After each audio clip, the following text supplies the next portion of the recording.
Good morning, students. This is part 2, hydrogen, 11th, class 11th chemistry. In the last video, I have discussed about the hydrogen, basic of hydrogens, like introduction only, and in this I am going to discuss about the hydrides. Now, what are hydrides? Dihydrogen under certain conditions combines with almost all elements except noble gases. So आपका dihydrogen सब element से combine करता है कुछ certain reaction conditions के अंदर, but noble gases को छोड़ के, to form binary compounds called hydrides. तो हाइड्रोजन जिस भी एलिमेंट से कंपाउंड बनाएगा उसे हम क्या बोलेंगे? हाइड्राइड्स बोलेंगे, बट ये नोबल गैसेस से कंपाउंड नहीं बनाता. If E is the symbol of the element then hydride can be expressed as EHX.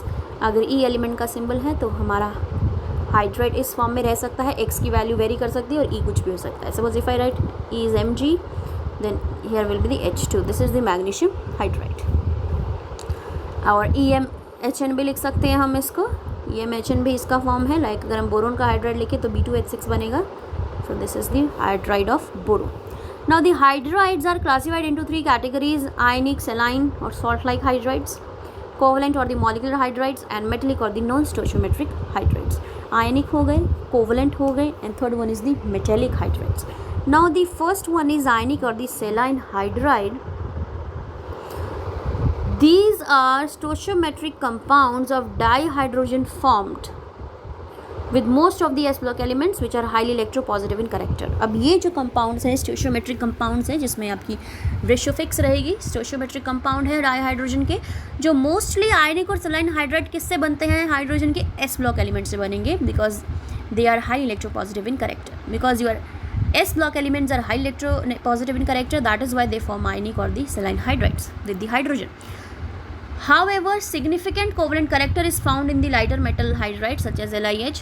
जबकि कुछ significant covalent character नज़र आता है lighter metals में, like lithium hydride, beryllium hydride, magnesium hydride. जैसे जैसे आप ग्रुप में डाउन मूव करते जाएंगे आपका आयनिक करेक्टर और इंक्रीज करता जाएगा. In fact BeH2 and MgH2 are polymeric in nature. Fine. The ionic hydrides are crystalline. Of ionic hydrides, they are crystalline. They are non-volatile. They are non-conducting in the solid state. However, they melt, conduct electricity, and on electrolysis they liberate dihydrogen gas at anode, which confirms the existence of H negative ion. तो अगर आप saline hydrides का क्या करें? Electrolysis करें, तो electrolysis के time पे आप देखेंगे ये जो गैस है एनोड पे, ये जो आपका आयनिक और सेलाइन हाइड्राइड है, ये एनोड पे डाईहाइड्रोजन गैस रिलीज़ करती हैं, जिससे हमें ये चीज़ कंफर्म हो जाती है कि there is the existence of H negative ion. Fine.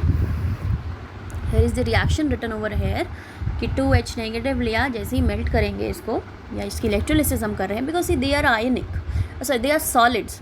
तो हम अगर इलेक्ट्रोलिसिस करेंगे तो हम मेल्ट करके इसकी इलेक्ट्रोलिसिस कर रहे हैं. तो अगर मेल्ट कर रहे हैं, दो तरीके की इलेक्ट्रोलिसिस बेटा, एक्वस में भी कर सकते हैं, मेल्ट करके भी कर सकते हैं. सपोज अगर हम इसको मेल्ट करके इसकी इलेक्ट्रोलिसिस करते हैं तो आपकी हाइड्रोजन गैस एनोड पर लिबरेट होगी with the release of 2 electrons. So it will give you the H2. Saline hydrides react violently with water producing dihydrogen gas. अब अगर हम saline hydrides को वाटर में डाल दें तो ये violently रिएक्ट करती है, आग भी लग सकती है, बहुत हाईली विग्रस रिएक्शन रहती है. तो ये क्या प्रोड्यूस करेगी? Again dihydrogen gas. फाइन. सो आप देखें NaH, अब यहाँ में इलेक्ट्रोलिसिस करने की ज़रूरत ही नहीं है, बिकॉज हमने हाइड्राइड को सीधा पानी में डाल दिया. पानी में डालते ही NaOH बना और H2 गैस रिलीज़ हो गई. बट यहाँ पे हमने जब अपने सेलाइन हाइड्राइड का इलेक्ट्रोलिसिस किया इन दी मोल्टन स्टेट, तो भी हमने यही पाया कि आपकी एनोड पे हाइड्रोजन गैस रिलीज़ हो रही है. Now lithium hydride is rather unreactive at moderate temperature with O2 or the Cl2. अब लिथियम हाइड्राइड की बात करें तो थोड़ी सी अनरिएक्टिव रहती है मॉडरेट टेम्परेचर्स पे, अगर हम ऑक्सीजन और क्लोरीन से इसकी रिएक्शन कराएं. So it is therefore use in the synthesis of other useful hydrides. तो हम इनको दूसरी हाइड्राइड्स बनाने में हम इनको यूज़ कर सकते हैं. जैसे कि अगर मुझे बनाना है lithium aluminium hydride, sorry lithium aluminium hydride तो मेरे पास है, तो मैं लिथियम एल्यूमिनियम हाइड्राइड से, लिथियम हाइड्राइड से अगर मुझे लिथियम एल्यूमिनियम हाइड्राइड बनाना है तो हम बना सकते हैं using the aluminium chloride, you will get the lithium aluminium hydride. और अगर आपको लिथियम बोरोहाइड्राइड्स बनाने हैं तो similarly you can use LiH and आप इसकी डाइबोरेन से रिएक्शन कराएं, it will give you the lithium borohydride. Fine. Lithium aluminium hydride बनाना है तो एल्यूमिनियम क्लोराइड से रिएक्ट कराएं. लिथियम बोरोहाइड्राइड बनाना है तो आप बोरोन हाइड्राइड से रिएक्ट कराएं. और डाइबोरोन से रिएक्ट कराए। तो जो Al2Cl6 है this is basically AlCl3, but क्योंकि ये पॉलीमराइज हो जाता है तो Al2Cl6 बना देगा। सिमिलरली BH3 एग्जिस्ट करता है आपका, again this is a Lewis acid, तो ये पॉलीमराइज हो जाता है, it forms the B2H6, right. Now next is the covalent और द मॉलिक्यूलर हाइड्राइड। अब कोवलेंट और मॉलिक्यूलर हाइड्राइड्स क्या हैं? Dihydrogen forms molecular compounds with most of the P block elements. अब डाईहाइड्रोजन जो है मॉलिक्यूलर कंपाउंड बनाते हैं पी ब्लॉक एलिमेंट्स के साथ। अब ये सेलाइन और आयनिक किसके साथ दे रहे थे? एस ब्लॉक के साथ। कोवलेंट और मॉलिक्यूलर इनके साथ देंगे पी ब्लॉक के साथ। Most familiar examples are the CH4, NH3, water, HF. For convenience, hydrogen compounds of non-metals have always been considered as hydrides. So hydrogen compound जितने भी नॉन मेटल्स के होंगे इनको हमेशा एज ए हाइड्राइड्स हम consider करेंगे। Being covalent now they are volatile compounds. वो ionic थे तो नॉन वॉलेटाइल थे, अब ये कोवलेंट है तो they are volatile. Now molecular hydrides are further classified according to relative number of electrons and bonds in their fluid structure. अब हम मॉलिक्यूलर हाइड्राइड्स को भी 3 तरीके से डिफाइन करेंगे। First is electro deficient, then electron precise and electron rich hydrides. So first is electro deficient hydride. Now electron deficient hydride, as the name suggests, has too few electrons for writing its conventional Lewis structure. Diborane is an example. Electron deficient का diborane example है because diborane is basically BH3 जो कि इसके centre atom के पास 6 electrons है, 8 नहीं है। तो सेंटर में 6 इलेक्ट्रॉन्स होने की वजह से this is electron deficient hydride and just to complete its octet what it is doing, it is dimerising itself और it exist as a B2H6. Now diborane is the example. In fact, all the elements of group 13 will form electron deficient compound. Aluminium के साथ भी आपका electron deficient hydride बनेगा, which is AlCl3, and will after dimerizing it will give you Al2Cl6. And what do you expect from their behavior? They act as a Lewis acid, that is electron acceptors. तो जितने भी आपके hydrides हैं metallic hydrides हैं और अगर उनका octet complete नहीं है तो जिनका भी ऑक्टेट कंप्लीट नहीं है they act as a Lewis acids और they are the electron acceptors. Now electron precise compound, जब इलेक्ट्रॉन प्रिसाइज कंपाउंड्स की बात करें they have the required number of electrons to write their conventional Lewis structure. तो electron precise compounds के पास total उतने number of electrons present रहते हैं ताकि वो अपना प्रॉपर लुइस स्ट्रक्चर बना सके या लुइस के रूल्स को फॉलो कर सके। अकॉर्डिंग टू लुइस उनका ऑक्टेट कंप्लीट रहेगा इलेक्ट्रॉन प्रिसाइज में। So all the elements of group 14 form such compounds, example CH4 which are tetrahedral in geometry. तो एग्जाम्पल आगे CH4 ग्रुप 14 के सारे आपके इलेक्ट्रॉन प्रिसाइज बनाएंगे, मीन्स जितने होने चाहिए उतने हैं उनके पास, ठीक है। Now next is the electron rich hydrides. अब इलेक्ट्रॉन रिच हाइड्राइड की बात करें, they have excess electrons which are present as lone pairs. तो जिनके पास लोन पेयर्स प्रेजेंट हैं ऐसे हाइड्राइड्स बेसिकली कोवलेंट हाइड्राइड्स जिनके पास लोन पेयर्स प्रेजेंट हैं उनको हम क्या बोलते हैं? Electron rich hydride. तो आप देखें ज़रा 15 to 17 जितने भी हाइड्राइड्स होंगे लाइक अमोनिया, वाटर, HF, तो ये सारे के सारे आपके इलेक्ट्रॉन रिच हाइड्राइड्स है। बिकॉज अगर NH3 की बात करें तो it has 1 pair of lone pair, H2 की बात करें तो it has 2 pair of lone pair, HF की बात करें it has 3 pair of lone pair. तो they have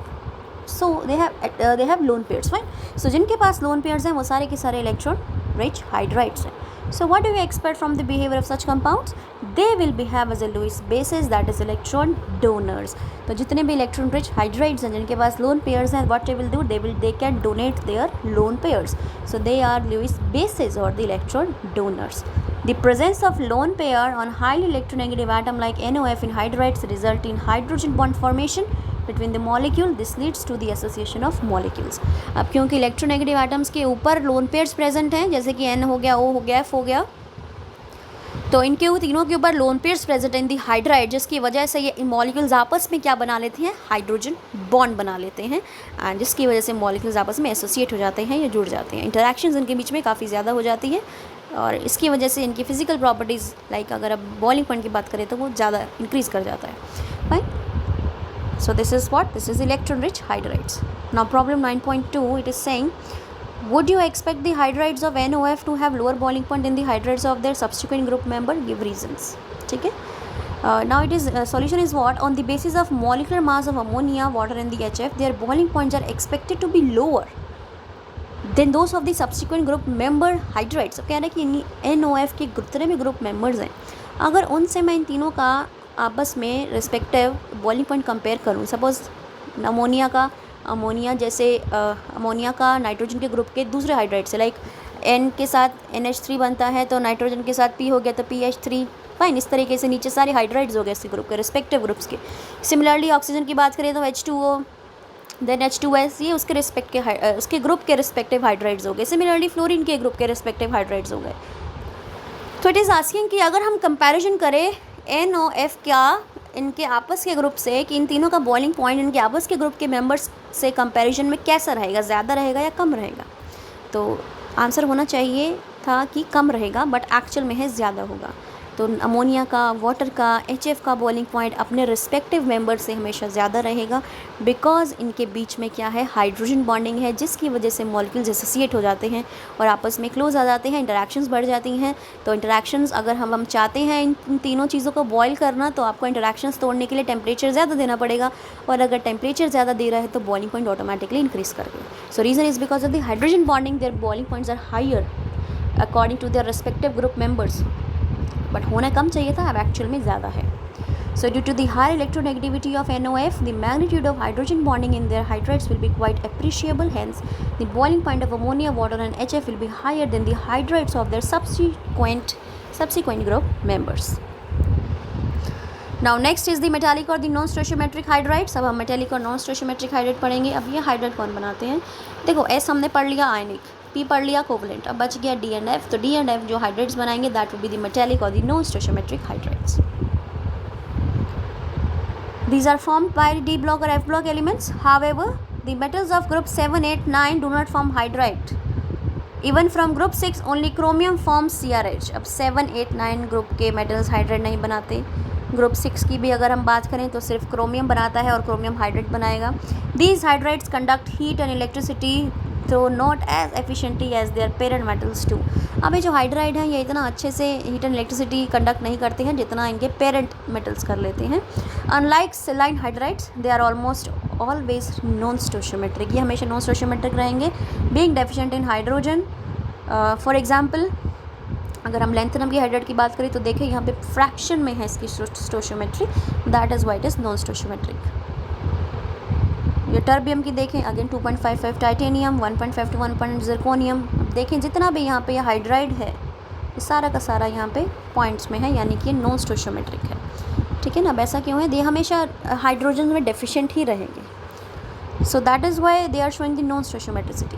In such hydrides, the law of constant composition does not hold good. So earlier it was thought that these hydrides, hydrogen occupies interstitials in the metal lattice, producing distortion without any change in its type. Consequently, they were termed as the interstitial hydrides. Fine. अब पहले ही सोचा जाता था कि जो hydrides हैं इनका जो हाइड्रोजन है वो मेटल लेटिस जो भी प्रोड्यूस हो रही है उसका इंटरस्टिशियल साइट्स ऑक्यूपाई कर रहा है, जिसकी वजह से इसकी बेसिकली जो मेटल लेटिस है उसमें चेंज नहीं आएगा। बट कॉन्सिक्वेंटली बाद में हमने इन्हीं हाइड्राइड्स को इंटरस्टिशियल हाइड्राइड्स बोल दिया। However, recent studies have shown that except for hydride nickel, palladium, cerium and actinium, other hydrides of this class have lattice different from that of the parent metal. तो निकल, palladium, cerium और actinium को छोड़ दें तो जितने भी आपके मेटल्स हाइड्राइड्स हैं उन सब की लेटिस अपने पेरेंट मेटल से डिफरेंट रहेगी। The property of absorption of hydrogen on transition metal is widely use in catalytic reduction. अब क्योंकि ये हाइड्रोजन मेटल को अपने सरफेस पे एब्जॉर्व कर सकते हैं, सो ये कैटालिटिक रिडक्शन में भी यूज़फुल है। हाइड्रोजनेशन रिएक्शंस जो आप ऑर्गेनिक में पढ़ेंगे, तो हाइड्रोजनेशन रिएक्शंस जो हमने 10th क्लास में भी पढ़ी होगी, वहाँ पे जब आप डबल बॉन्ड को सिंगल बॉन्ड में कन्वर्ट करते हैं, you use the catalyst platinum in the presence of hydrogen gas. So these basically metals also use as a catalytic reduction. And some of the metals like platinum and the platinum, they can accommodate a very large volume of hydrogen and therefore can be used as its storage media. This property has high potential for hydrogen storage and as a source of energy. So palladium और platinum को ही majorly हमने use किया because ये high volume of hydrogen को store कर सकते हैं, fine, and इनके पास high hydrogen storage है and as a source of energy. Now it is saying can phosphorus without electronic configuration 3s2 3p3 form pH5? बना सकता है pH5? तो obviously the answer is no. pH3 तो exist करेगा but pH5 exist नहीं करेगा। ठीक है, although phosphorus exhibits +3 and +5 oxidation states but it can not form pH5। Besides some other considerations, high atomization value of dihydrogen and electron gain value of hydrogen do not favor to exhibit the largest oxidation state of P and consequently the formation of PH5. Fine. It is saying एक तो आपकी di hydrogen की atomisation energy ज़्यादा है, यानी hydrogen bond तोड़ने की energy ज़्यादा है. दूसरा, हाइड्रोजन की इलेक्ट्रॉन गेन एंथैल्पी भी बहुत ज़्यादा है. ठीक है, तो इस वजह से ये फॉस्फोरस का हाईएस्ट ऑक्सीडेशन एग्जिबिट नहीं करने देगा. तो फॉस्फोरस का हाईएस्ट ऑक्सीडेशन अगर एग्जिबिट नहीं करने दे रहा तो ऑब्वियसली PH5 एग्जिस्ट नहीं करेगा. So this is the part 2. In the next video I will discuss the part 3 of hydrogen.